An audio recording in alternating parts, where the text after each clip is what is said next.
আমি মুফতি হাবিবুর রহমান মিসবা, মহিপুর থানা ইসলামী আন্দোলনের দায়িত্বশীল।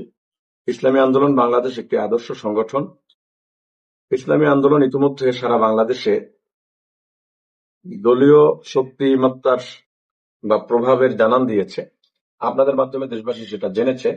তো ইসলামী আন্দোলন বাংলাদেশ যেহেতু আদর্শের সংগঠন, এখানে সবচেয়ে বড় ব্যাপার থাকে আমরা আমাদের দলীয় শৃঙ্খলা এবং আমাদের কেন্দ্রের নির্দেশকে যথাযথভাবে পালন করি।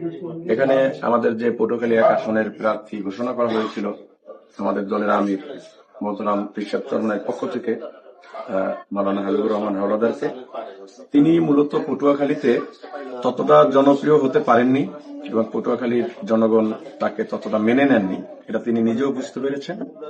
যার জন্য তিনি নিজেই আমাদের কেন্দ্রীয় সিদ্ধান্তকে অগ্রাহ্য করে বা উপেক্ষা করে তিনি অব্যাহতি নিয়েছেন।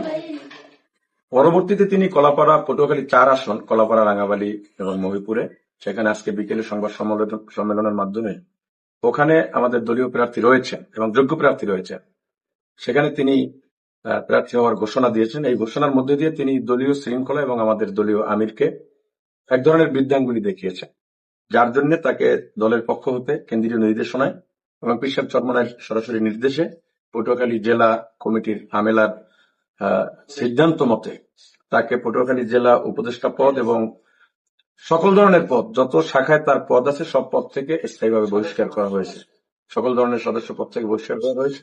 আর কলাপাড়ায় তিনি যে প্রার্থী হয়েছেন, এতে আমরা দলীয়ভাবে সামান্যতম শঙ্কিত নই, কারণ আমরা জানি কলাপাড়ায়ও তিনি জনপ্রিয় নন এবং তিনি দলের ভিতরেও জনপ্রিয় নন। কারণ আমাদের দলীয় কাউন্সিল যখন হয়েছিল প্রার্থী বাছাই, সেখানে তিনি 1900 ভোটের মধ্যে একদমই স্বল্প সংখ্যক ভোট পেয়েছিলেন, অথবা আমরা এতে শঙ্কিত নই।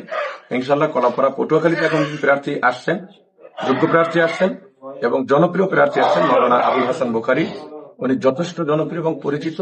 আশা করি আমরা পটুয়াখালীতে আল্লাহর রহমতে ভালো প্রার্থী পেয়েছি এবং আমরা পটুয়াখালীতে তাকে নিয়ে এখানের প্রার্থী আমরা সংসদে যেতে পারবো ইনশাআল্লাহ।